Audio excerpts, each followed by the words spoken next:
ইন্নাল হামদালিল্লাহি ওয়াসসালাতু ওয়াসসালামু আলা রাসূলিল্লাহি ওয়া আলা আলিহি ওয়াসহাবিহি ওয়াসাল্লামা তাসলিমান কাসীরান মাজিদান ইলা ইয়াউমিদ্দিন, আম্মা বা'দ। গত পর্বে আমরা আলোচনা করেছিলাম ইসলামের দাওয়াহ কিভাবে গোপন থেকে প্রকাশ্য পর্যায়ে উন্নীত হলো এবং কুরাইশদের প্রতিক্রিয়া কেমন ছিল। কুরাইশদের প্রতিক্রিয়া ছিল বহুমুখী। আমরা সেগুলোর কয়েকটি নিয়ে আলোচনা করেছি। এক এক পর্যায়ে তারা এক একটি ব্যবস্থা নেয়। প্রথমে তারা পাত্তাই দেয়নি, তারপরে তারা ব্যঙ্গবিদ্রূপ করেছে। যখন এগুলোতে কাজ হলো না, তারা চাপাচাপি করল, নবীজিকে প্রলোভন দেখালো। যখন প্রলোভন দেখিয়ে তারা নবীজিকে কিনে নিতে পারল না, নবীজি তার অবস্থান অনড় থাকলেন, তখন তারা তাকে চ্যালেঞ্জ করল, অলৌকিক কিছু পারফর্ম করার চ্যালেঞ্জ। আল্লাহ কুরাইশদের হাতের ননির পুতুল নন যে কুরাইশরা যা বলবে তিনি তাই করে দেখাবেন। তাদের সবচেয়ে বিশ্বস্ত মানুষটির কাঁধে নবুয়তের দায়িত্ব দেয়া হয়েছিল। সবচেয়ে সত্যবাদী মানুষটি তাদেরকে ইসলামের দিকে আহ্বান করেছেন। তারা তাদের চোখের সামনে কোরআনকে নাজিল হতে দেখেছে। এর পরেও তারা বিশ্বাস তো করেই নেই, উল্টা হাসাহাসি করেছে, নবীজিকে কষ্ট দিয়েছে। এই ধরনের লোকদের তাদের ডিমান্ড অনুযায়ী মুজিজা বা মিরাকুলাস কিছু দেখালেই যে তারা ঈমান আনবে না, সেটা আল্লাহ ভালো করে জানতেন। বরং তারা মুজিজা দেখলে সেটাকে জাদু হিসেবে চালিয়ে দিত। তবে হ্যাঁ, এর পরেও আল্লাহ রসুল সাল্লাল্লাহু আলাইহি সাল্লামকে অনেকগুলো মুজিজা দেয়া হয়েছিল। সেসব আলোচনায় আমরা পরে আসব।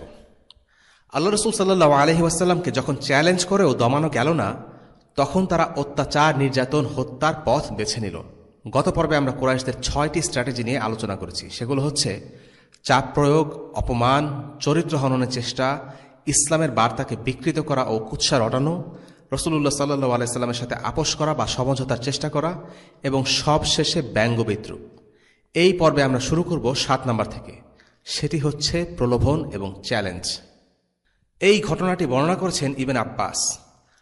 কুরাইশ নেতারা কাবার পাশে মিলিত হল, বলল, আমরা সব রকম উপায়ে তাকে যুক্তিতর্ক দিয়ে বোঝাবো, সে যেন কোনো আপত্তি করতে না পারে। এরপর তারা রাসূলুল্লাহ সাল্লাল্লাহু আলাইহি সাল্লামকে ডেকে পাঠালো। নবীজির মনে বড় আশা কুরাইশরা ইসলাম গ্রহণ করবে। তিনি তাদের ভালোটাই চাইতেন, তাদের ব্যাপারে পজিটিভ ছিলেন।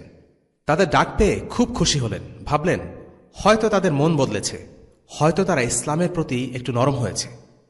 নবীজি ছুটতে ছুটতে হাজির হলেন। তারা বলল, দেখো মুহাম্মদ, তোমার সাথে মিটমাট করার উদ্দেশ্যেই আমরা তোমাকে ডেকে পাঠিয়েছি। তাদের বক্তব্যের শুরুটা এমনই ছিল, সুন্দর, আশা জাগানিয়া।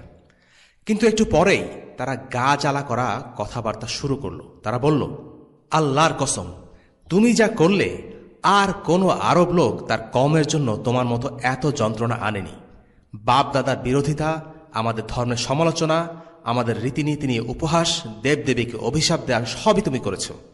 আমাদের সমাজটাকে বিভক্ত করে ফেলেছ তুমি। তোমার সাথে আমাদের সম্পর্কে ফাটল ধরানোর জন্য আমাদের অপ্রিয় কোনো কাজ করতে বাদ রাখনি। এই কথাগুলো বলে নবীজি সাল্লাল্লাহু আলাইহি সাল্লামকে মানসিকভাবে কিছুটা দুর্বল করাই ছিল তাদের উদ্দেশ্য। নবীজি তাদেরকে কিসের দিকে আহ্বান করেছেন সে ব্যাপারে তারা কোনো কথাই বলল না। নবীজি কি সত্য বলেছেন না মিথ্যা বলেছেন সেসব নিয়ে তারা কোনো আলোচনাতেই গেল না। নবীজির দাওয়াতের বিষয়বস্তু নিয়ে তারা কোনো কথা বলতেই আগ্রহী ছিল না। কারণ এই বিষয় নিয়ে কথা বলতে গেলেই তাদের অবস্থান দুর্বল হয়ে পড়বে। কেননা নবীজি তাদেরকে আহ্বান করেছিলেন সত্যের দিকে। তিনি তাদেরকে ভালো কাজের দিকে আহ্বান করেছিলেন, মন্দ কাজগুলো বর্জন করতে বলেছিলেন। তিনি তাদের গোত্রীয় গোড়ামি ছেড়ে ঈমানের কাতারে শামিল হবার আহ্বান জানাচ্ছিলেন। একজন সৎ বুদ্ধিমান মানুষ নবীজির এই আহ্বানকে প্রত্যাখ্যান করতে পারে না। কিন্তু রাজনীতিবিদরা জানে কিভাবে একটি সত্য ও সুন্দর আহ্বানকে প্রত্যাখ্যান করতে হয়। আর এই প্রত্যাখ্যান, এই অস্বীকার এমনভাবে করা চাই যেন দায়ী বা আহ্বানকারীকে মনে হবে দোষী আর বাকি সবাই নির্দোষ। তাওহীদের আহ্বান মানেই সমাজে কাঁপন সৃষ্টি হবে, একদল মানুষের ঘুম হারাম হয়ে যাবে। কারণ তাওহীদের আহ্বান মেনে নিলে তারা সমাজে যা খুশি তা করতে পারবে না, নিজেদের খুশি মতো সমাজ চালাতে পারবে না, নিজেদের লাইফস্টাইল তারা বদলাতে চায় না, নিজেদের স্বার্থে আঘাত হানবে। আর এই কারণে তারা তাওহীদের বার্তাবাহককে সমাজের সামনে নেগেটিভভাবে উপস্থাপন করতে চায়, সবার সামনে দেখাতে চায় যত সমস্যার মূল হলো এই ইসলাম। এই স্ট্র্যাটেজি একটা ক্লাসিক্যাল স্ট্র্যাটেজি। ফিরআউন ও তার মন্ত্রী পরিষদ এই স্ট্র্যাটেজি ব্যবহার করেছে। তারা মূসা আলাইহিস সালামের ব্যাপারে বলেছিল, মূসা ফিতনা ফাসাদ সৃষ্টি করতে চায়। অর্থাৎ এখনকার পরিভাষায় মূসা হলো একটা সন্ত্রাসী। তারা বলেছিল, মূসা তোমাদের জীবন ব্যবস্থাকে বদলে দিতে চায়। অথচ মূসা ফিরআউনকে বলেছিল সে যেন তার অত্যাচার নিপীড়ন বন্ধ করে। এটার নাম ফিরআউন দিয়েছে ফিতনা ফাসাদ সৃষ্টি বা সন্ত্রাসবাদ। মূসা আলাইহিসসালাম তাদেরকে তাওহীদের আহ্বান করেছিলেন, সেটাকে তারা প্রচার করল মূসা তোমাদের জীবন ব্যবস্থাকে নষ্ট করে দিতে চায়, বা এখনকার ভাষায় বললে এই সন্ত্রাসীরা জনমানুষের জীবনকে হেল করে দিতে চায়। কুরাইশরাও একই কাজ করল। এই মজলিসের গল্পটাকে তারা এমনভাবে সাজালো যেন আজকের এই বিভক্তি, দ্বন্দ্ব, শত্রুতা সব কিছুর জন্য মুহাম্মদ দায়ী। মুহাম্মদ সমস্ত ঝামেলার মূল। মুহাম্মাদের দাওয়াতের কারণে আজকে মক্কায় যত অশান্তি। শুধু তাই নয়, তারা এসব কথার মাঝে মিথ্যা কথাও ঢুকিয়ে দিল। তারা বলল, মুহাম্মদ আমাদের দেবদেবীদের অপমান করেছে। আসলে নবীজি সাল্লাল্লাহু আলাইহি সাল্লাম কখনোই কুরাইশদের দেবদেবীদের গালিগালাজ করেননি। তিনি সত্য কথাটাই বলেছেন, এই দেবদেবীদের কোনো ক্ষমতা নেই, এরা মাটির মূর্তি মাত্র। কিন্তু এই আহ্বানকে তারা চালিয়ে দিল অপমান ও সমালোচনা বলে। দুঃখজনক বিষয় হল, এমন আচরণ আমাদের মুসলিম সমাজেও আমরা দেখি। আমাদের সময় যখন কাউকে বলা হয় এই কাজটা হারাম, তুমি ছেড়ে দাও, তখন সে যেন অফেন্ডেড হয়ে যায়, অপমানিত বোধ করে। অথচ ভালো কথা হিসেবেই এই কথাটি বলা। কাউকে যদি সালাত পড়তে বলা হয়, তখন সে এমন একটা ভাব দেখায় যে তার ব্যক্তিগত বিষয়ে নাক গলানো হচ্ছে। অথচ কাউকে ভালো কাজে আদেশ করা এবং মন্দ কাজে নিষেধ করা, এটা তারই ভালোর জন্য। কিন্তু সে বিষয়টিকে মানুষ এড়িয়ে যায়, কারণ তারা কথাগুলো শুনতে চায় না। তারা নবীজিকে দায়ী করল সমাজের বিভক্তি সৃষ্টির জন্য। অথচ কেন এই বিভক্তি সৃষ্টি, কোন বিষয় কেন্দ্র করে এই বিভক্তি, সেটা নিয়ে কুরাইশদের কোনো মাথা ব্যথা নেই। এই বিভক্তি সত্য আর মিথ্যার বিভক্তি, হক আর বাতিলের মধ্যে দ্বন্দ্ব। আল্লাহ রাসূল সাল্লাল্লাহু আলাইহি ওয়াসাল্লাম তাদেরকে সত্য এবং কল্যাণের দিকে আহ্বান করেছেন। সেজন্য কোনো বিভক্তি আর দ্বন্দ্ব তৈরি হচ্ছে না, বরং বিভক্তি আর দ্বন্দ্ব তৈরি হচ্ছিল কারণ তারা এই সত্যকে অস্বীকার করছে এবং মিথ্যাকে আঁকড়ে ধরছে। কিন্তু কুরাইশরা তারা এমন একটি আবহ তৈরি করল যেন নবীজি সব সমস্যার মূল। যাই হোক, এই কথাগুলো মূলত নবীজি সাল্লাল্লাহু আলাইহি ওয়াসাল্লামকে ব্যাকফুটে ঠেলে দিতে চাইল। যখন একজন মানসিকভাবে কিছুটা দুর্বল অবস্থায় থাকে, তখনই তাকে প্রলোভন দেখানোর সঠিক সময়। কুরাইশরা তাই করল। সমস্ত দোষ রাসূলুল্লাহ সাল্লাল্লাহু আলাইহি ওয়াসাল্লামের কাঁধে চাপিয়ে তারা এবার তাকে লোভ দেখালো। বলল, মুহাম্মদ, অর্থের আশাতেই যদি তুমি এই বাণী প্রচার করে থাকো, তাহলে আমরা তোমার জন্য যত লাগে সম্পদের ব্যবস্থা করে দেব। তোমাকে আমাদের মধ্যে সবচেয়ে বিত্তশালী বানিয়ে দেব। তুমি যদি ক্ষমতার আশায় এই ধর্ম নিয়ে এসে থাকো, তাহলে তোমাকে আমাদের মধ্যে রাজা হিসেবে বেছে নিতে পারি। আর তুমি যদি নারীর লোভে এসব কাজ করে থাকো, তাহলে আমরা তোমার জন্য কুরাইশের সবচেয়ে সেরা 10 নারীকে বাছাই করে আনব। এরপর তাদের প্রত্যেককে তোমার সাথে বিয়ে দেব। যদি তোমার উপর শয়তান ভর করে থাকে, তাহলে আমরা তোমার সুস্থতার জন্য যা কিছু করা লাগে ব্যয় করব। এমনকি যদি তাতে আমাদের সমস্ত সম্পদও দিয়ে দিতে হয়, তাও দেব। আমাদেরকে শুধু বলো তুমি কি চাও। রাসূলুল্লাহ সাল্লাল্লাহু আলাইহি ওয়াসাল্লাম জবাবে শান্ত কণ্ঠে বললেন, তোমরা যা কিছুই বলেছ, তার কিছুই আমি চাই না। অর্থকরী, মান মর্যাদা কিংবা তোমাদের উপর ক্ষমতা লাভের আশায় তোমাদের কাছে ইসলামের বার্তা নিয়ে আসিনি। আল্লাহ তোমাদের কাছে আমাকে একজন রসুল হিসেবে প্রেরণ করেছেন। তিনি আমার উপর তার কিতাব অবতীর্ণ করেছেন এবং আমাকে আদেশ দিয়েছেন তোমাদেরকে সুসংবাদ দিতে ও সতর্ক করতে। আমি তোমাদের কাছে আমার রবের পক্ষ থেকে একটি বার্তা নিয়ে এসেছি মাত্র। তোমাদেরকে পরামর্শ দিয়েছি যে যা আমি তোমাদের কাছে হাজির করলাম, তোমরা তা গ্রহণ করে নিলে তোমাদের জন্যই মঙ্গলজনক, এই দুনিয়া ও আখিরাতে দুই জায়গাতেই। আর যদি তোমরা তা প্রত্যাখ্যান করো, তাহলে আমি আল্লাহর সিদ্ধান্তের জন্য অপেক্ষা করব, যতক্ষণ না তিনি আমার এবং তোমাদের মাঝে ফয়সালা করে দেন। এটুকু বলে নবীজি থামলেন। খুব অল্প কিছু কথা, কিন্তু পাহাড়ের চাইতেও যেন ভারী আর দৃঢ়। নবীজির এই কথায় তারা যা বোঝার বুঝে গেল। নবীজি এক কথায় তাদের প্রলোভনে না করে দিতে পারতেন, কিন্তু এই ভরা মজলিসে সবার সামনে ইসলামকে উপস্থাপন করার সুযোগ তিনি ছাড়লেন না। তাই শুধু না না বলে তিনি সবার সামনে উপস্থাপন করলেন তার আসল উদ্দেশ্য, কেন তিনি এসেছেন, কে তাকে পাঠিয়েছে, তিনি তাদের কিসের দিকে আহ্বান করেছেন। তিনি তাদের স্পষ্টভাবে এক কথায় বুঝিয়ে দিলেন, ইসলামের এই আহ্বানের সাথে টাকা পয়সার কোনো বিষয় নেই। দুনিয়াবি কোনো লাভের আশায় তিনি তাদেরকে তাদের বাপদাদার ধর্ম ছাড়তে বলেননি। না তিনি চেয়েছিলেন ক্ষমতা, না তিনি চেয়েছেন টাকা। যদি ক্ষমতা আর টাকাই উদ্দেশ্য হতো, আল্লাহ রসুল সাল্লাল্লাহু আলাইহি সাল্লাম চাইলে আরব জাতীয়তাবাদকে পুঁজি করে রোমান আর পারস্যের বিরুদ্ধে সমগ্র আরবকে এক করতে পারতেন। সত্যি বলতে সে যোগ্যতা তার ছিল। কিন্তু না, নবীজি ক্ষমতা বা টাকা কোনোটাই তিনি চান না। তাই তিনি বললেন, তোমরা যা কিছুই বলেছ আমি তার কিছুই চাই না। অর্থকরী মান মর্যাদা কিংবা তোমাদের উপর ক্ষমতা লাভের আশায় তোমাদের কাছে ইসলামের বার্তা নিয়ে আসিনি। আল্লাহ তোমাদের কাছে আমাকে একজন রসুল হিসেবে প্রেরণ করেছেন। তিনি আমার উপর তার কিতাব অবতীর্ণ করেছেন এবং আমাকে আদেশ দিয়েছেন তোমাদেরকে সুসংবাদ দিতে ও সতর্ক করতে। আমি তোমাদের কাছে আমার রবের পক্ষ থেকে একটি বার্তা নিয়ে এসেছি মাত্র। কুরাইশরা ছিল দুনিয়াদার লোক। একজন মানুষের আদর্শিক বিশ্বাস যে তার ব্যক্তিগত আরাম আয়েশ আর টাকা পয়সার উপর প্রাধান্য পেতে পারে, সে ধারণা তাদের ছিল না। ব্যাপারটা বোঝার জন্য আমাদের সমাজের দিকে একটু তাকানো যাক। আমাদের সমাজে ব্যাংকের চাকরিকে বিশাল কিছু মনে করা হয়, কারণ ব্যাংকের চাকরি মানেই হাই স্যালারি, হম্বিতম্বি। ঢাকা শহরে ফ্ল্যাট বানানো কয়েক বছরের ব্যাপার মাত্র। কিন্তু কেউ যখন ইসলামের খাতিরে ব্যাংকের চাকরি ছেড়ে দেয় কিংবা ব্যাংক সেক্টরে না ঢোকার সিদ্ধান্ত নেয়, তখন একদল লোক চোখ কপালে তোলে। আরে পাগল নাকি তুমি, এত টাকা চাকরি কেউ ছাড়ে? আসলে সেকুলার লোকগুলো ঈমান কি জিনিস তা বোঝে না। তারা বোঝে না এই জীবনের পরেও আরেকটি জীবন আছে, আর সেই জীবনেই আসল জীবন। যাই হোক, প্রসঙ্গে ফেরা যাক। কুরাইশরা ভেবেছিল রাসূলুল্লাহ সাল্লাল্লাহু আলাইহি সাল্লামকে দুনিয়াবী প্রলোভন দেখিয়ে কিনে নেওয়া যাবে।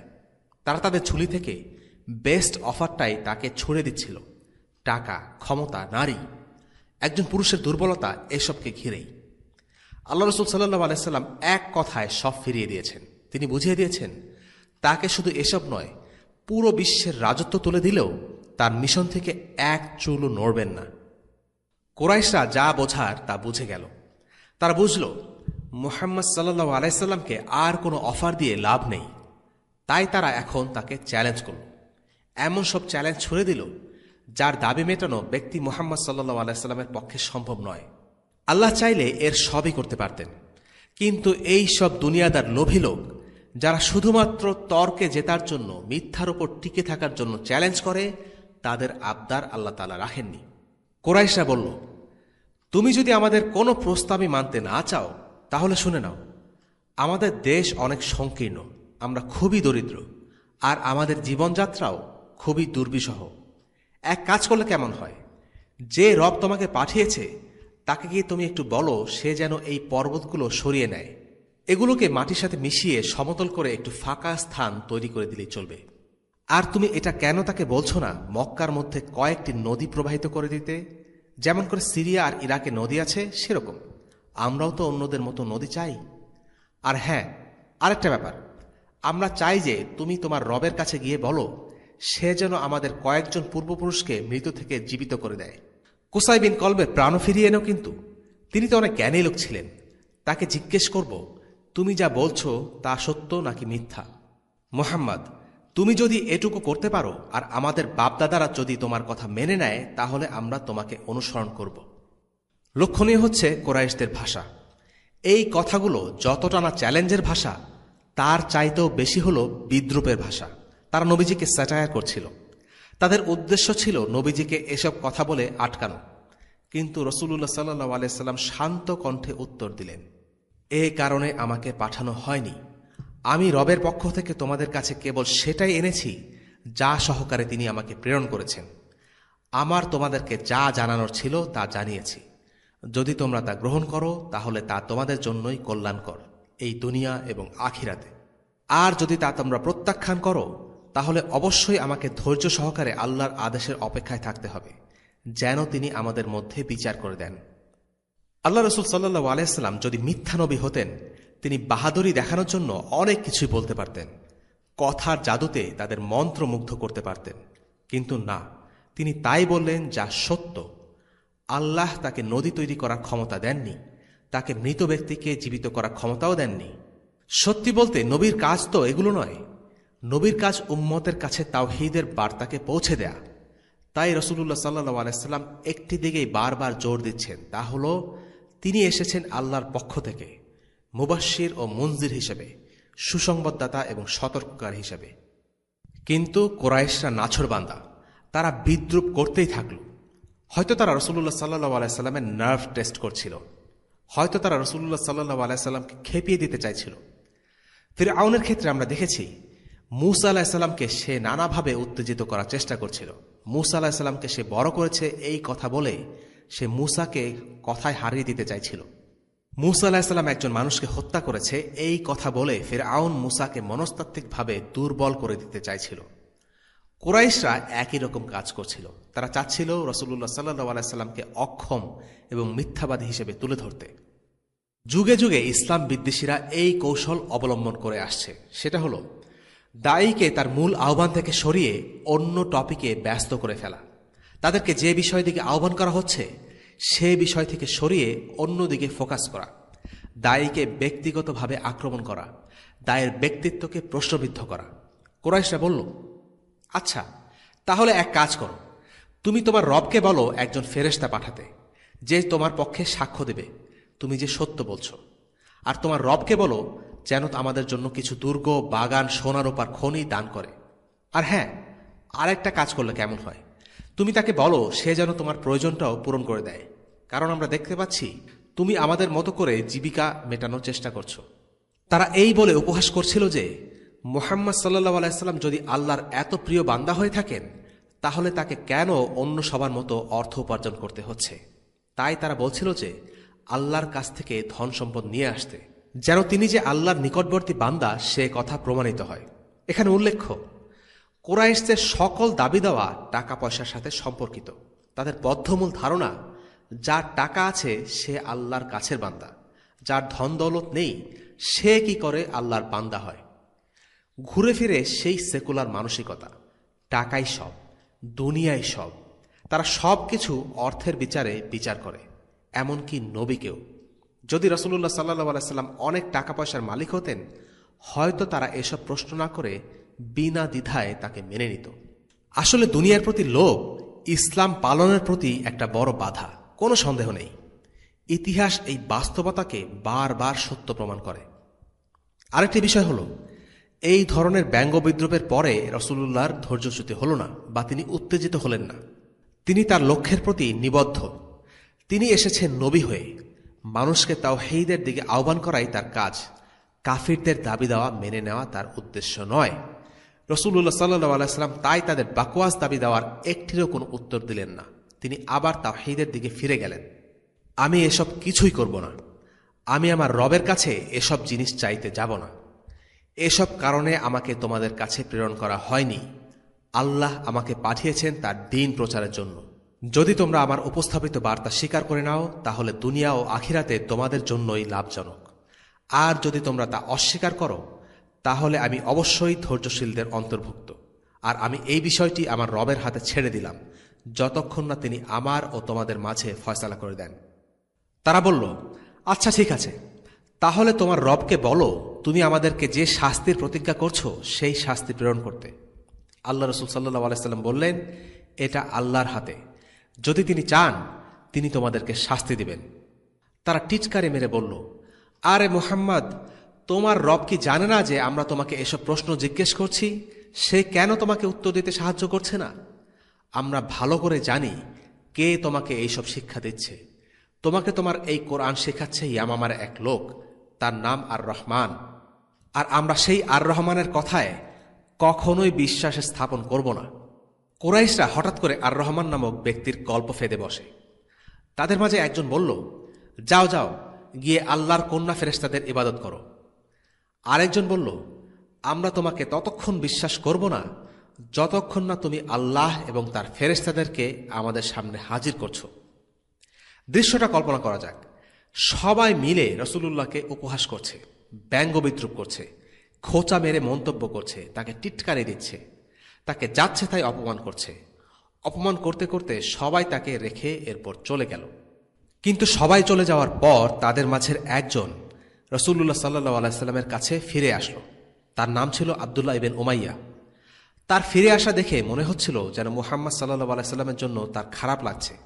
হয়তো সে ক্ষমা চাইবে বা তাকে সান্ত্বনা দেবে। সে নবীজির কাছে এসে বলল, মুহাম্মদ, তোমার কাছে তোমার লোকেরা সেরা সেরা প্রস্তাব পেশ করেছে আর তুমি তাদেরকে ফিরিয়ে দিয়েছ। তোমাকে কোনো অলৌকিক ঘটনা দেখাতে বলল, সেটাতেও তোমার আপত্তি। তারপর বলা হলো তুমি যেন তাদের উপর আযাব নিয়ে আসো, সেটাও তুমি পারলে না।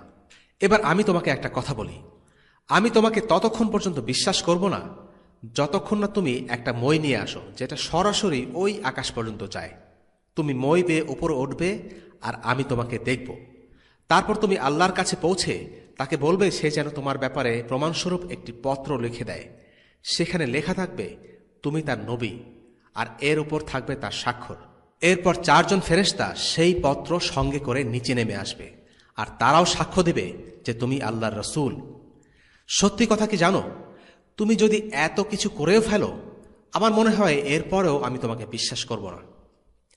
এই ছিল রসূল সাল্লাল্লাহু আলাইহি সাল্লামের চারপাশের পরিবেশ এবং মানুষগুলোর অবস্থা ও তাদের মানসিকতা। এই ধরনের লোকদের তিনি দাওয়া করেছিলেন। কোনো সন্দেহ নেই কত কঠিন একটা মিশন ছিল তার। এমন কিছু লোককে তিনি ইসলামের দিকে আহ্বান করছিলেন যারা রীতিমতো অসভ্য আর মিথ্যক, কিন্তু তবুও তিনি হাল ছাড়েননি, ইসলামের দিকে মানুষকে আহ্বান করেই গেছেন। উপরের এই ঘটনাটির সাথে মিলে যায় এমন কিছু আয়াত আল্লাহ তাআলা কোরআনে উল্লেখ করেছেন সূরা বনী ইসরাঈলে। وقالوا لن نؤمن لك حتى تفجر لنا من الأرض ينبوعا أو تكون لك جنة من نخيل وعنب فتفجر الأنهار خلالها تفجيرا أو تسقط السماء كما زعمت علينا كسفا أو تأتي بالله والملائكة قبيلا أو يكون لك بيت من زخرف أو ترقى في السماء ولن نؤمن لرقيك حتى تنزل علينا كتابا نقرأه قل سبحان ربي هل كنت إلا بشرا رسولا।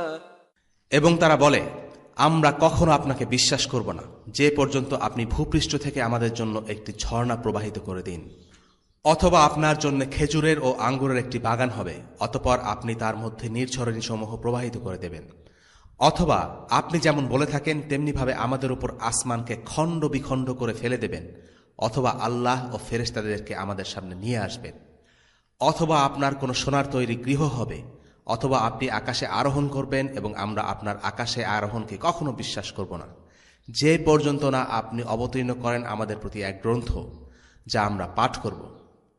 বলুন, পবিত্র মহান আমার পালনকর্তা, আমি একজন মানব, একজন রসুল বই আমি কে?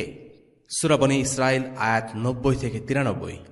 এরকম আরও বেশ কিছু চ্যালেঞ্জের ঘটনা ঘটেছে যেগুলো আল বিদায়া ওয়ান নিহায়াতে ইমাম ইবন কাসির রাহিমাহুল্লাহ উল্লেখ করেছেন। দ্বিতীয় ঘটনাটি বর্ণনা করেছেন ইবন আব্বাস থেকে। তিনি বলেন, মক্কার অধিবাসীগণ রাসূলুল্লাহ সাল্লাল্লাহু আলাইহি সাল্লামের নিকট অনুরোধ করেছিল তিনি যেন তাদের জন্য সাফা পাহাড়কে স্বর্ণে রূপান্তরিত করে দেন এবং অন্যান্য পাহাড়গুলোকে তাদের নিকট থেকে দূরে সরিয়ে দেন, যাতে তারা স্বাচ্ছন্দ্যে ক্ষেত ফসল উৎপাদন করতে পারে। আল্লাহ তাআলার পক্ষ থেকে রাসূলুল্লাহ সাল্লাল্লাহু আলাইহি সাল্লামকে বলা হলো যে আপনি ইচ্ছা করলে তাদের এই অনুরোধের ব্যাপারে অপেক্ষা করতে পারেন, আর ইচ্ছে করলে তাদের আবদারগুলো পূরণও করে দেখাতে পারেন। তবে তখনও যদি তারা কুফরি করে তাহলে তারা নিশ্চয়ই তাৎক্ষণিকভাবে ধ্বংস হয়ে যাবে, যেমন হয়েছে তাদের পূর্ববর্তী উম্মত। তখন রাসূলুল্লাহ সাল্লাল্লাহু আলাইহি সাল্লাম বললেন, আমি বরং তাদের ব্যাপারে অপেক্ষা করব।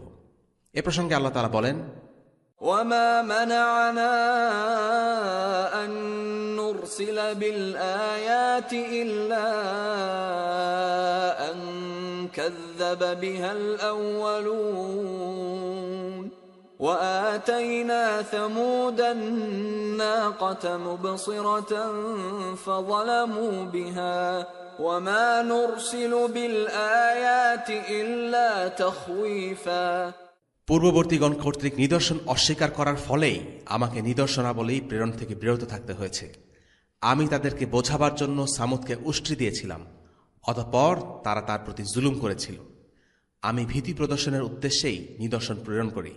সূরা বনী ইসরাঈল আয়াত 59। তৃতীয় ঘটনাটি ইহুদিদের সাথে সংশ্লিষ্ট।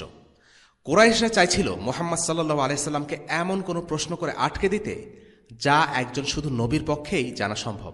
এ কারণে তারা ইহুদিদের দ্বারস্থ হল। এই ঘটনাটিও ইবনে আব্বাস বর্ণনা করেছেন।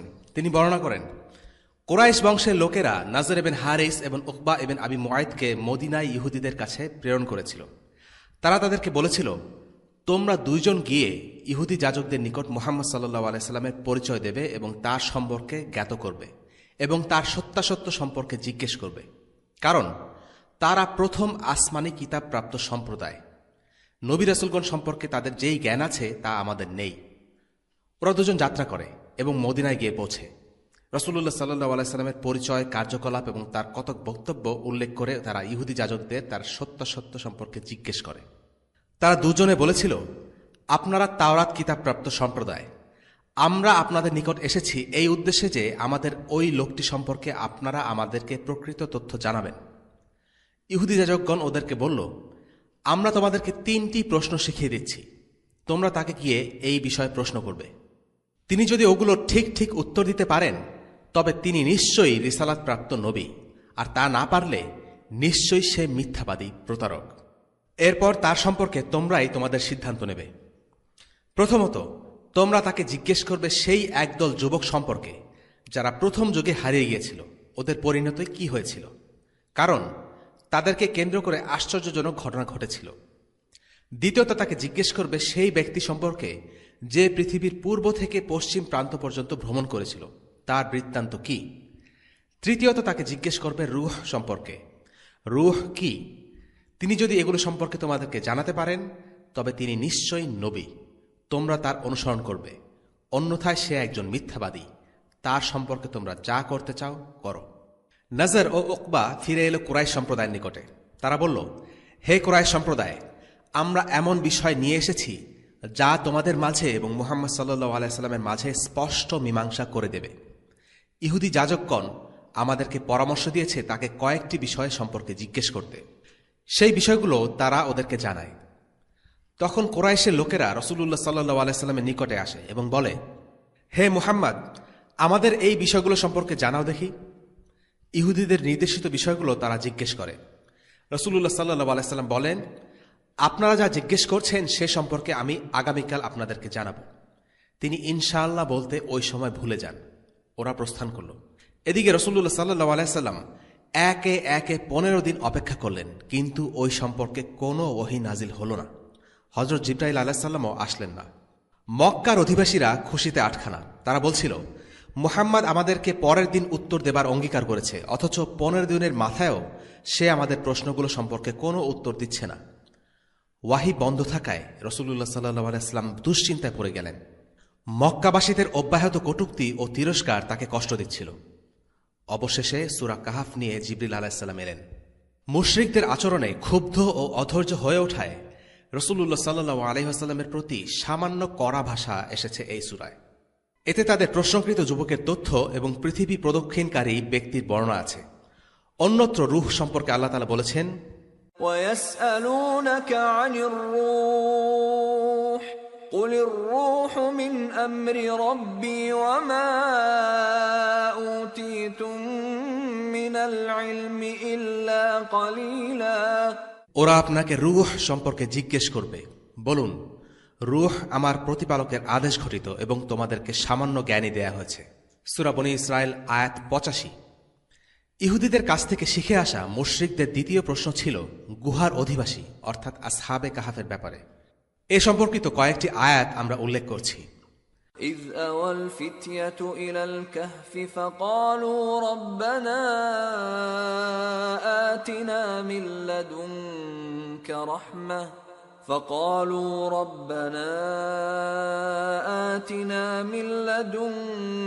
رحمة وهيئ لنا من أمرنا رشدا فضربنا على آذانهم في الكهف سنين عددا ثم بعثناهم لنعلم أي الحزبين أحصى لما لبثوا أمدا نحن نقص عليك نبأهم بالحق إنهم فتية آمنوا بربهم وزدناهم هدى وربطنا على قلوبهم إذ قاموا فقالوا ربنا رب السماوات والأرض لن ندعو من دونه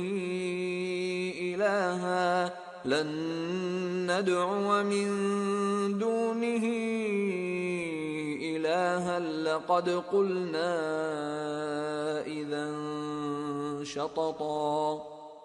আপনি কি ধারণা করেন যে গুহা ও গর্তের অধিবাসীরা আমার নির্দেশনাবলীর মধ্যে বিস্ময়কর ছিল? যখন যুবকরা পাহাড়ের গুহায় আশ্রয় গ্রহণ করে তখন দোয়া করে, হে আমাদের পালনকর্তা, আমাদেরকে নিজের কাছ থেকে রহমত দান করুন এবং আমাদের জন্য আমাদের কাজ সঠিকভাবে পূর্ণ করুন।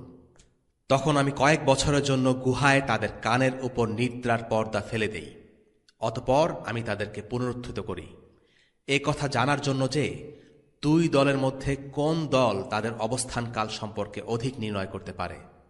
আপনার কাছে তাদের ইতিবৃত্তান্ত সঠিকভাবে বর্ণনা করছি। তারা ছিল কয়েকজন যুবক। তারা তাদের পালনকর্তার প্রতি বিশ্বাস স্থাপন করেছিল এবং আমি তাদের সৎ পথে চলার শক্তি বাড়িয়ে দিয়েছিলাম। আমি তাদের মন দৃঢ় করেছিলাম যখন তারা উঠে দাঁড়িয়েছিল। অতঃপর তারা বলল, আমাদের পালনকর্তা আসমান ও জমিনের পালনকর্তা, আমরা কখনো তার পরিবর্তে অন্য কোনো উপাস্যকে আহ্বান করব না। যদি করি তবে তা অত্যন্ত গর্হিত কাজ হবে। সূরা কাহাফ আয়াত 9 থেকে 14। ইহুদিদের কাছ থেকে শিখে আসা মুশরিকদের তৃতীয় প্রশ্ন ছিল যুলকারনাইনকে নিয়ে। এর উত্তরও আল্লাহ দিয়েছেন একই সূরায়।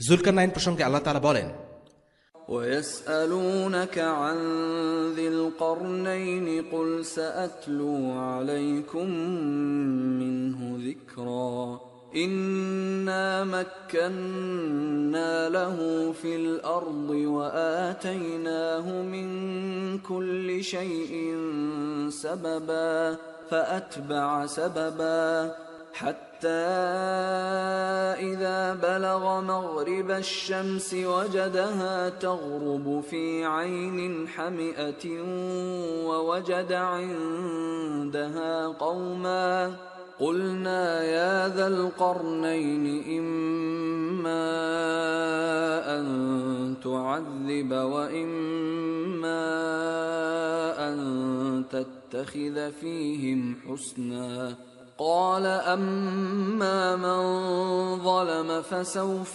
نعذبه ثم يرد إلى ربه فيعذبه عذابا نكرا وأما من آمن وعمل صالحا فله جزاء الحسنى وسنقول له من أمرنا يسرا। তারা আপনাকে যুলকারনাইন সম্পর্কে জিজ্ঞাসা করে, বলুন, আমি তোমাদের কাছে তার কিছু অবস্থা বর্ণনা করব। নিঃসন্দেহে আমরা তাকে দেশে প্রতিষ্ঠিত করেছিলাম এবং তাকে দিয়েছিলাম প্রত্যেক বিষয়ের অনুপ্রবেশ ক্ষমতা। কাজেই তিনি এক পথ অনুসরণ করলেন। পরে যখন তিনি সূর্য অস্ত যাবার স্থানে পৌঁছলেন, তিনি এটিকে দেখতে পেলেন এক কালো জলাশয়ে অস্তগমন করছে, আর তার কাছে পেলেন এক অধিবাসী। আমরা বললাম, হে যুলকারনাইন, তুমি শাস্তি দিতে পারো অথবা এদের সদয়ভাবে গ্রহণ করতে পারো। তিনি বললেন, যে কেউ অন্যায় করবে আমরা অচিরেই তাকে শাস্তি দেব, তারপর তাকে ফিরিয়ে আনব তার প্রভুর কাছে। তখন তিনি তাকে শাস্তি দেবেন কঠোর শাস্তিতে। আর যে কেউ বিশ্বাস করবে ও সৎ কাজ করবে তার জন্য রয়েছে উত্তম প্রতিদান এবং তার প্রতি আমাদের আচরণে মোলায়েম কথা বলবো। সূরা কাহাফ আয়াত 83 থেকে 88। এই ঘটনা থেকে দেখা যাচ্ছে ইহুদিদের 3টি প্রশ্নের মধ্যে 2টোর উত্তর দেয়া হয়েছে, আর আরেকটি প্রশ্নের উত্তর না দেওয়ার মাধ্যমেই সেটির উত্তর দেয়া হয়েছে, কারণ সেটি ছিল রূহ সম্পর্কিত প্রশ্ন। আর রূহের জ্ঞান হল গায়েবের জ্ঞান, এ ব্যাপারে মানুষের কোনো জ্ঞান নেই। এভাবে কুরাইশদের প্রতিটি চ্যালেঞ্জ কার্যত অকার্যকর হয়ে পড়ল। এখানে আরেকটি বিষয় উল্লেখ করার মতো, তা হল ইহুদিদের মানসিকতা। তারা ভাবছিল এই 3টি প্রশ্নের উত্তর যে দিতে পারবে তিনিই হবেন সত্য নবী। প্রশ্ন হচ্ছে, সকল প্রশ্নের উত্তর দিতে পারাই কি নবী হবার সত্যতা প্রমাণ করে? অথচ ইহুদিরা মূসা আলাহিসাল্লামকে নবী হিসেবে মানে, আর মূসা আলাহিসাল্লামের কাছে এমন জ্ঞান ছিল না যা খিজির আলাহিসাল্লামের কাছে ছিল। কিন্তু এই জ্ঞান না থাকার কারণে মূসা আলাহিসাল্লাম মিথ্যা নবী হয়ে যাননি। যদিও ইহুদিদের প্রশ্নগুলোর সব কটির যথাযথ উত্তর দেয়া হয়েছিল, আমাদের মনে রাখতে হবে গায়েবের জ্ঞান একমাত্র আল্লাহর। আল্লাহ রসুল সাল্লাল্লাহু আলাইহি ওয়াসাল্লাম ঠিক ততটুকুই জানতেন যতটুকু আল্লাহ তাকে দিয়েছিলেন, এর বেশি নয়। এ পর্যায়ে যে পয়েন্টটি নিয়ে আমরা আলোচনা করব সেটা হলো হিংসা বিদ্বেষ। হিংসার কথা বলতে প্রথমেই চলে আসে কুরাইশদের বিখ্যাত নেতা ওয়ালিদ ইবনে মুগীরার নাম। রাসূলুল্লাহ সাল্লাল্লাহু আলাইহি ওয়াসাল্লামের নবুয়ত প্রাপ্তির বিষয়টি তার কোনোভাবেই সহ্য হচ্ছিল না। সে বলেছিল, আল্লাহ যদি কাউকে নবী বানাতেই চান তাহলে আমাকে কেন নবী হিসেবে বাছাই করা হলো না? আমি জ্ঞানীগুণী লোক, বয়সেও মুহাম্মাদের চাইতে বড়। একই সুরে কথা বলেছিল তায়েফের আরেক লোক। হিজাজ অঞ্চলের সবচেয়ে প্রখ্যাত এলাকা এই দুটাই, মক্কা আর তায়েফ। আল্লাহ সুবহানাহু ওয়া তাআলা সূরা যুখরুফে তাদের এই কথা উল্লেখ করেছেন। وقالوا لولا نزل هذا القرآن على رجل من القريتين عظيم। আর তারা বলে, এই কোরআন কেন দুই জনপদের মধ্যে কোনো এক প্রভাবশালী ব্যক্তির উপর অবতীর্ণ হল না? সূরা যুখরুফ আয়াত 31।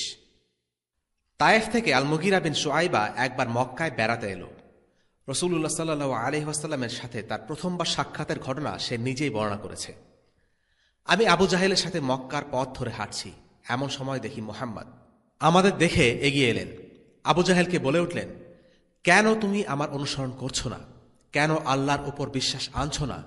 কেন ইসলাম গ্রহণ করছো না? মুহাম্মদ, তুমি কবে আমাদের দেবতাদের গালি দেয়া বন্ধ করবে? তুমি যদি চাও আমরা তোমার মিশন সম্পন্ন করার ব্যাপারে সাক্ষ্য দেই, তবে আমরা তোমার জন্য সে সাক্ষ্য দিয়ে দেব। আর আমি যদি জানতাম যে তুমি সত্য বলছো, তাহলে তো কবেই তোমাকে অনুসরণ করতাম। আবু জাহেলের এই উত্তর শোনার পর মুহাম্মদ সাল্লাল্লাহু আলাইহি ওয়াসাল্লাম সেখান থেকে চলে যান। এরপর সে আমার দিকে ফিরে বলে, মুগীরা, আমি জানি মুহাম্মদ সত্যি কথাই বলছে, কিন্তু কি যেন একটা আমাকে আটকে রেখেছে। কোসাইয়ের লোকেরা যখন বলল আমরা আন্নাদওয়ার কর্তৃত্ব চাই, আমরা কর্তৃত্ব ছেড়ে দিলাম। তারা বলল আমরা হিজাবার মালিকানা চাই, সেটাও দিয়ে দিলাম। তারা বলল আমরা আন্দিলবার বা যুদ্ধের পতাকার দায়িত্ব চাই, সেটাও দিলাম। এরপর তারা রিফাদা আর সিকায়ার দায়িত্ব নিতে চাইল, হজ যাত্রীদের জন্য খাবার ও পানির ব্যবস্থা করা। আমরা তাও তাদেরকে করতে দিলাম। এবার যখন আমরা তাদের সাথে প্রতিদ্বন্দ্বিতায় সমানে সমানে চলে এসেছি, এখন তারা বলছে আমাদের মাঝে একজন নবী আছেন। আমরা এর সাথে কিভাবে প্রতিযোগিতা করব? আল্লাহর কসম, আমরা কোনোদিনও তাকে মেনে নেব না। নবুয়তের এই পুরো বিষয়টি আবু জাহেলের কাছে নিছক পারিবারিক ক্ষমতার দ্বন্দ্ব। দুই পরিবারে প্রতিযোগিতা চলছে, কার হাতে ক্ষমতা যাবে সেটাই আবু জাহেলের মূল চিন্তা। কিন্তু সে বুঝতে পারছিল আর সবকিছুতে টেক্কা দিতে পারলেও নবুয়তের ব্যাপারে আল্লাহ রাসূল সাল্লাল্লাহু আলাইহি সাল্লামকে টেক্কা দেয়া সম্ভব নয়। তাই সে ঠিক করল, কিছুতেই নবীজির পরিবারকে জিততে দেয়া যাবে না। নবীজির পরিবার এই একটি দিকে তার পরিবার থেকে অনেক এগিয়ে আছে, এটা সে কোনো ক্রমেই মেনে নিতে পারছিল না। তার মনে হিংসা, ঘৃণা, বিদ্বেষ বিষিয়ে উঠছিল। আর এটাই আবু জাহেলের ইসলাম গ্রহণের পথে বাধা হয়ে দাঁড়ায়। কোরআনে পূর্ববর্তী নবীদের কাহিনীতেও ঘুরে ফিরে একটা কঠিন বাস্তবতা স্পষ্টভাবে প্রতীয়মান হয়। সমাজের ক্ষমতাধর লোকেরাই নবী রাসূলদের ব্যাপারে সবচেয়ে বেশি বিরোধিতা করে। কেননা এক আল্লাহর সামনে আত্মসমর্পণ করতে গিয়ে তারা তাদের ক্ষমতার আসন হাতছাড়া করতে চায় না। এরপর আসে কোরআন নিষিদ্ধকরণ। ইসলামের দাওয়াতকে থামিয়ে দেওয়ার জন্য মক্কায় প্রকাশ্যে কোরআন পাঠ নিষিদ্ধ করে দেয়া হয়। কারণ যখনই কোরআন কারো সামনে পাঠ করা হতো, সে তন্ময় হয়ে শুনত। কোরআনের প্রভাব ছিল প্রচণ্ড, এমনকি শত্রুরাও কান লাগিয়ে কোরআন শুনত। শুধুমাত্র কোরআন শুনে মুসলিম হয়েছে এরকম বেশ কিছু কাহিনী আমরা সিরাতে পাই। কুরাইশরা যখন দেখল কোরআন শুনে লোকজন ইসলামের প্রতি আগ্রহী হয়ে উঠছে, তখন তারা সিদ্ধান্ত নেয় কোরআন নিষিদ্ধ করার। যখনই আল্লাহ রাসূল সাল্লাল্লাহু আলাইহি সাল্লাম কাবার সামনে কোরআন পড়তেন, কুরাইশরা চিৎকার চেঁচামেচি শুরু করে দিত, যেন লোকে কোরআন শুনতে না পায়। তাদের চিৎকার চেঁচামেচিকে ছাপিয়ে যাওয়ার জন্য নবীজি আরও জোরে কোরআন পড়তে চাইতেন। কিন্তু পরবর্তীতে আল্লাহ তাআলা বলেন, قل ادعوا الله أو ادعوا الرحمن أيما تدعوا فله الأسماء الحسنى ولا تجهر بصلاتك ولا تخافت بها وابتغ بين ذلك سبيلا।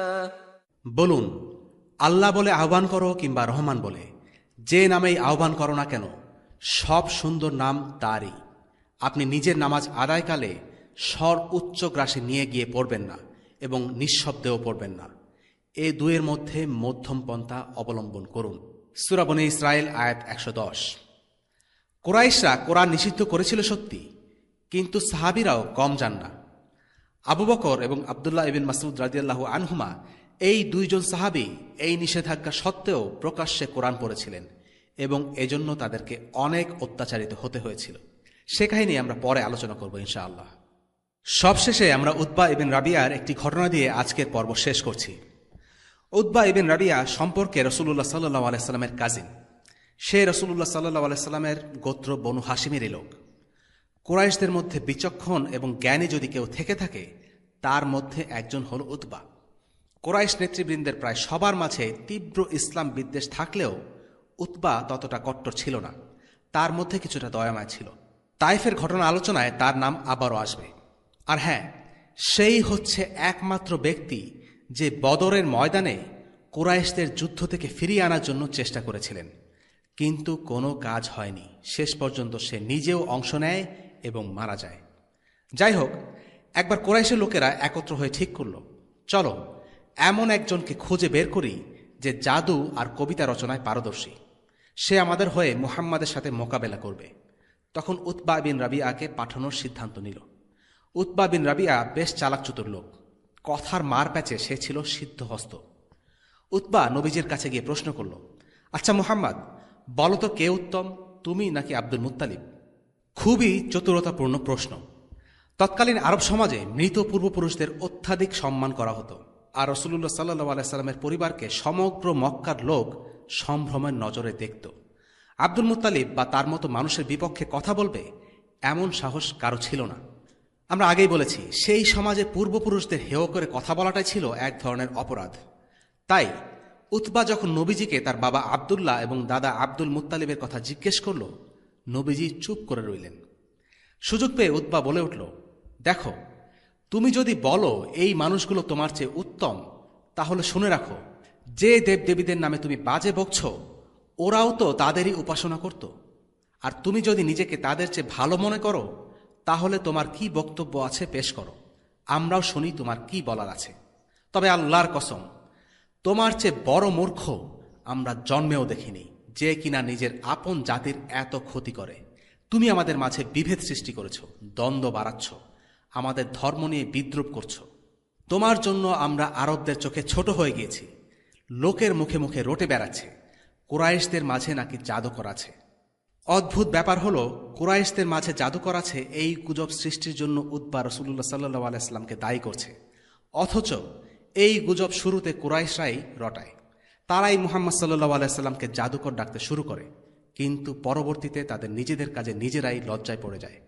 উতবা বলে, আল্লাহর কসম, দেখে মনে হচ্ছে যেন আমরা এক গর্ভবতী নারীর কান্নার জন্য বসে আছি।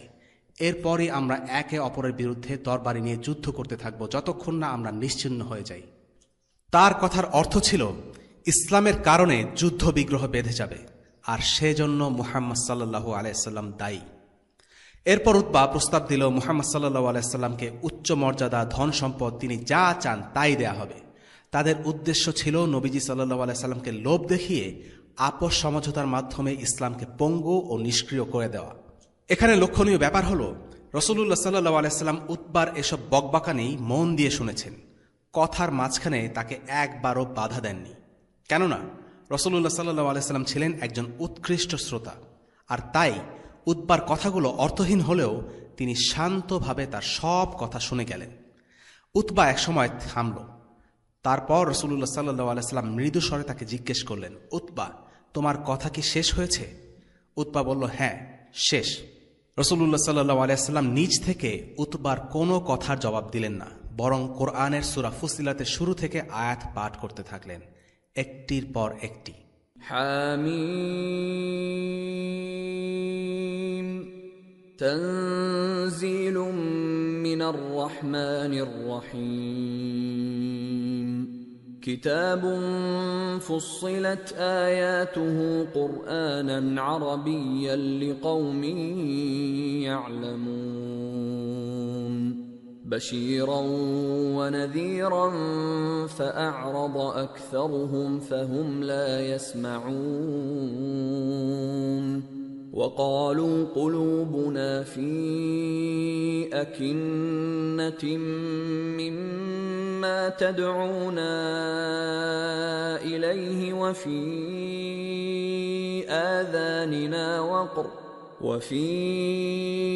آذاننا وقر ومن بيننا وبينك حجاب فاعمل إننا عاملون قل إنما أنا بشر مثلكم يوحى إلي أنما إلهكم إله واحد فاستقيموا إليه واستغفروه وويل للمشركين الذين لا يؤتون الزكاة وهم بالآخرة هم كافرون إن الذين آمنوا وعملوا الصالحات لهم أجر غير ممنون قل أئنكم لتكفرون بالذي خلق الأرض في يومين وتجعلون له أندادا ذلك رب العالمين وجعل فيها رواسي من فوقها وبارك فيها وقدر فيها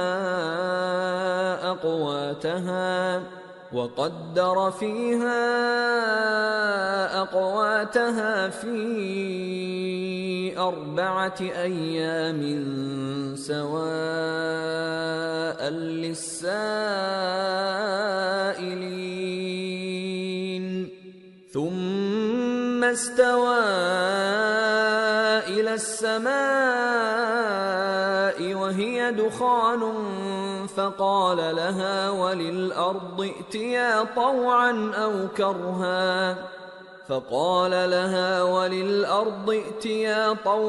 أو كرها قالتا أتينا طائعين فقضاهن 7 سماوات في يومين وأوحى في كل سماء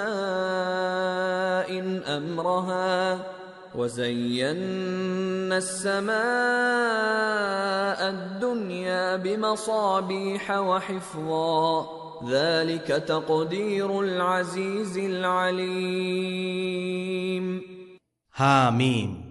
এটা অবতীর্ণ পরম করুণাময় দয়ালুর পক্ষ থেকে। এটা কিতাব, এর আয়াতসমূহ বিশদভাবে বিবৃত আরবি কোরআন রূপে জ্ঞানী লোকদের জন্য, সুসংবাদদাতা ও সতর্ককারী রূপে। অতঃপর তাদের অধিকাংশই মুখ ফিরিয়ে নিয়েছে, তারা শুনে না। তারা বলে, আপনি যে বিষয়ের দিকে আমাদেরকে দাওয়াত দেন সে বিষয়ে আমাদের অন্তর আবরণে আবৃত, আমাদের কর্ণে আছে বোঝা এবং আমাদের ও আপনার মাঝখানে আছে অন্তরাল। অতএব আপনি আপনার কাজ করুন এবং আমরা আমাদের কাজ করি। বলুন, আমিও তোমাদের মতোই মানুষ। আমার প্রতি ওহী আসে যে তোমাদের মাবুদ একমাত্র মাবুদ, অতএব তার দিকে সোজা হয়ে থাকো এবং তার কাছে ক্ষমা প্রার্থনা করো। আর মুশরিকদের জন্য রয়েছে দুর্ভোগ, যারা যাকাত দেয় না এবং পরকালকে অস্বীকার করে। নিশ্চয়ই যারা বিশ্বাস স্থাপন করে ও সৎকর্ম করে তাদের জন্য রয়েছে অফুরন্ত পুরস্কার। বলুন, তোমরা কি সে সত্তাকে অস্বীকার করো যিনি পৃথিবী সৃষ্টি করেছেন 2 দিনে, এবং তোমরা কি তার সমকক্ষ স্থির করো? তিনি তো সমগ্র বিশ্বের পালনকর্তা। তিনি পৃথিবীতে উপরিভাগে অটল পর্বতমালা স্থাপন করেছেন, তাতে কল্যাণ নিহিত রেখেছেন, এবং 4 দিনের মধ্যে তাতে তার খাদ্যের ব্যবস্থা করেছেন। পূর্ণ হল জিজ্ঞাসুদের জন্য। অতঃপর তিনি আকাশের দিকে মনোযোগ দিলেন, যা ছিল ধূম্রকুঞ্জ। অতঃপর তাকে ও পৃথিবীকে বললেন, তোমরা উভয়ে আসো, ইচ্ছায় বা অনিচ্ছায়। তারা বলল, আমরা স্বেচ্ছায় আসলাম। অতঃপর তিনি আকাশমণ্ডলীকে দুদিনে সপ্ত আকাশ করে দিলেন এবং প্রত্যেক আকাশে তার আদেশ প্রেরণ করলেন। আমি নিকটবর্তী আকাশকে প্রদীপমালা দ্বারা সুশোভিত ও সংরক্ষিত করেছি।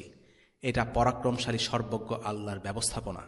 সূরা ফুসিলাত আয়াত 1-12। রাসূলুল্লাহ সাল্লাল্লাহু আলাইহি ওয়াসাল্লাম তিলাওয়াত করতেই থাকলেন।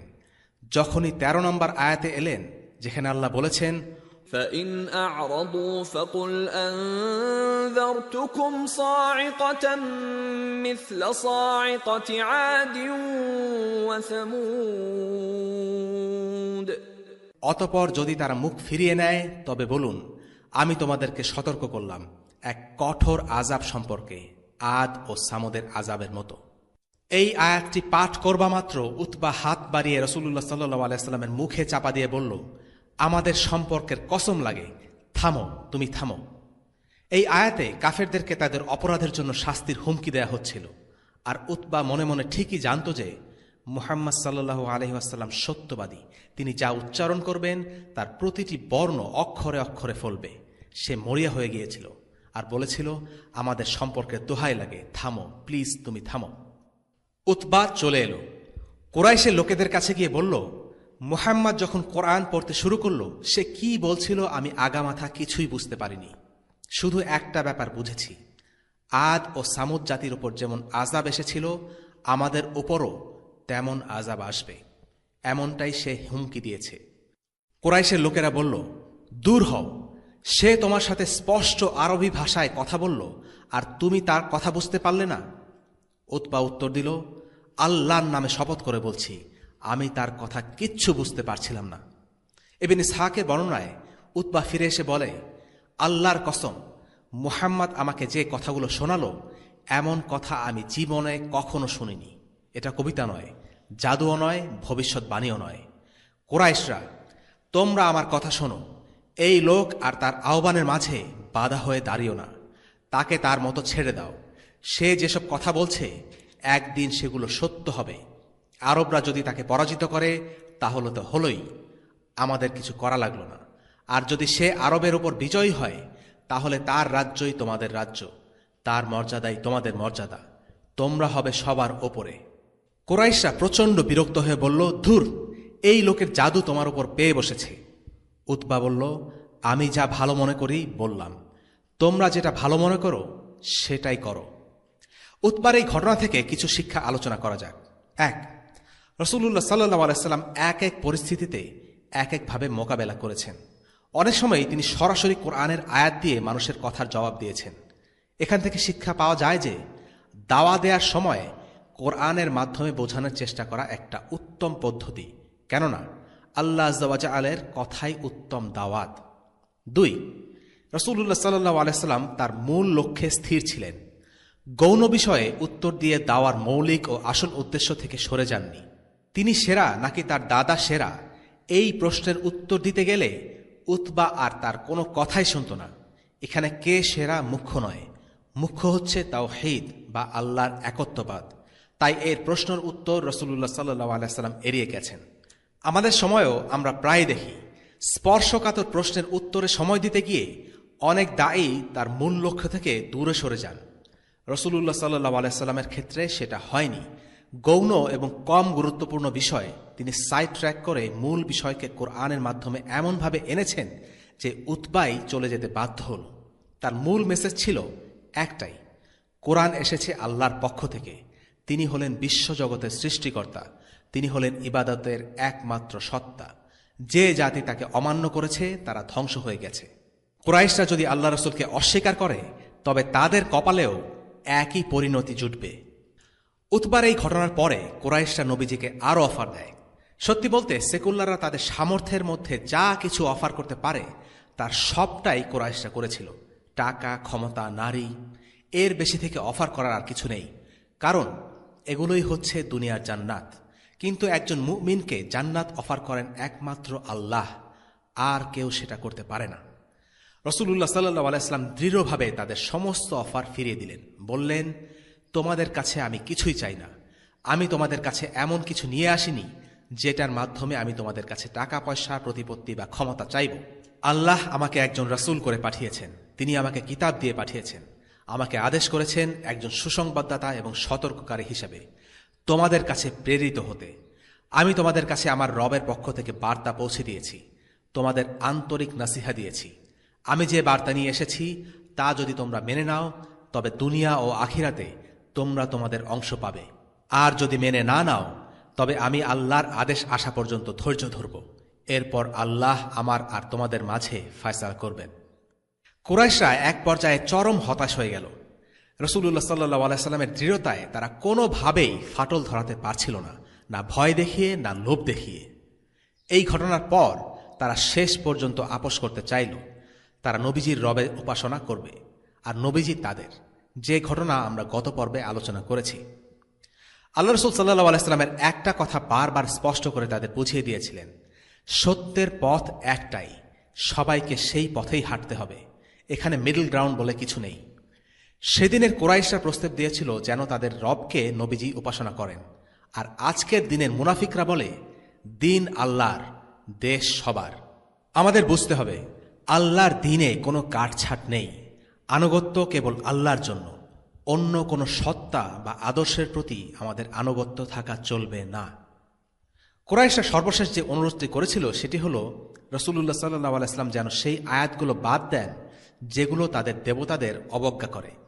আল্লাহ তখন কোরআনে আয়াত নাজিল করেন, وَإِذَا تُتْلَى عَلَيْهِمْ آيَاتُنَا بَيِّنَاتٍ قَالَ الَّذِينَ لَا يَرْجُونَ لِقَاءَنَا ائْتِ بِقُرْآنٍ غَيْرِ هَذَا أَوْ بَدِّلْهُ قُلْ مَا يَكُونُ لِي أَنْ أُبَدِّلَهُ مِنْ تِلْقَاءِ نَفْسِي إِنْ أَتَّبِعُ إِلَّا مَا يُوحَى إِلَيَّ إِنِّي أَخَافُ إِنْ عَصَيْتُ رَبِّي عَذَابَ يَوْمٍ عَظِيمٍ। আর যখন তাদের কাছে আমার প্রকৃষ্ট আয়াতসমূহ পাঠ করা হয় তখন সে সমস্ত লোক বলে যাদের আশা নেই আমার সাক্ষাতের, নিয়ে এসো কোনো কোরআন এটি ছাড়া, অথবা একে পরিবর্তন করে দাও। তাহলে বলে দাও, একে নিজের পক্ষ থেকে পরিবর্তন করা আমার কাজ নয়, আমি সেই নির্দেশেরই আনুগত্য করি যা আমার কাছে আসে। আমি যদি স্বীয় পরওয়ারদিগারের নাফরমানি করি তবে কঠিন দিবসের আযাবের ভয় করি। সূরা ইউনূস আয়াত 15। কুরাইশদের দাবি দাওয়া কমতে কমতে এই পর্যন্ত এসে ঠেকল। তাদের শক্তি ছিল সত্যি, কিন্তু আসলে ছিল তারা অসহায়। এই কাহিনীগুলো থেকে আমাদের বর্তমান সময়ের আলিম ও দায়ীদের জন্য গুরুত্বপূর্ণ একটি শিক্ষা আছে, তা হল ইসলামের শিক্ষার ব্যাপারে কোনো আপোষ করা উচিত না, যদি কোনো ছোট ব্যাপারও হয় তাও না। আলিম বা ইসলামের দায়ীদের এই ব্যাপারে অনেক সতর্ক থাকতে হবে, কারণ ইসলামের শত্রুরা এখন অনেক স্মার্ট হয়ে গেছে। তারা এমন সব জিনিস নিয়ে পরোক্ষভাবে আমাদের কাছে হাজির হয় তা আমাদের পক্ষে বোঝা কঠিন হয়ে পড়ে, এবং ইসলামের খেদমতে নিয়োজিত বিখ্যাত ইসলামিক ব্যক্তিত্বগণ এই ফাঁদে পড়ে আসল দাওয়ার পথ থেকে বিচ্যুত হয়। মধ্যপ্রাচ্যের এক লোক নাম রিচার্ড বি মিশেল, যিনি কিনা পশ্চিমা মতাদর্শ ধারণ করেন, একটা রিপোর্ট তৈরি করেছিলেন কিভাবে ইসলামিক আন্দোলনকে দুর্বল করে দেয়া যায়। এই রিপোর্টে একটা সাজেশন ছিল আলেম এবং দায়ীদের অনেক উচ্চ বেতনে কোনো চাকরিতে নিয়োজিত করা, যাতে তারা আম জনতা থেকে দূরে থাকে, এবং এমন সব ইসলামিক কাজের সাথে অতি ব্যস্ত রাখা যার তেমন কোনো প্রভাব আমাদের জীবনে নেই। আর একটা সাজেশন ছিল মুসলিম কোনো দেশের মুসলিম ব্যবসায়ীদের সাথে লোভনীয় পার্টনারশিপের কোনো চুক্তিতে ইনভলভড হওয়া, যাতে অনেক মুনাফা আছে, এবং এমন সব প্রজেক্টে কাজ করা যা দিন শেষে ইসলামের শত্রুদের লাভ। লক্ষণীয় বিষয় হচ্ছে এই দুটো সাজেশনেই পরোক্ষভাবে ইসলামের সাথে আপোষ করার ব্যাপারটা লুকিয়ে আছে, যা আপাত দৃষ্টিতে বোঝা যায় না। আমরা যদি মুসলিম বিশ্বের দিকে একটু ভালোভাবে খেয়াল করে দেখি তাহলে দেখা যাবে উল্লেখিত যেসব সাজেশন প্ল্যানের কথা বলা হয়েছে সেগুলো খুব ভালোভাবেই পরিচালিত হচ্ছে এবং আমরা তা ধরতে পারছি না। ইন্না লিল্লাহি ওয়া ইন্না ইলাইহি রাজিউন। ওয়া সাল্লাল্লাহু আলা সাইয়্যিদিনা মুহাম্মদ ওয়া আলা আলিহি ওয়া আসহাবিহি ওয়া সাল্লাম। আলহামদুলিল্লাহি রাব্বিল আলামিন। আসসালামু আলাইকুম ওয়া রাহমাতুল্লাহি ওয়া বারাকাতুহু।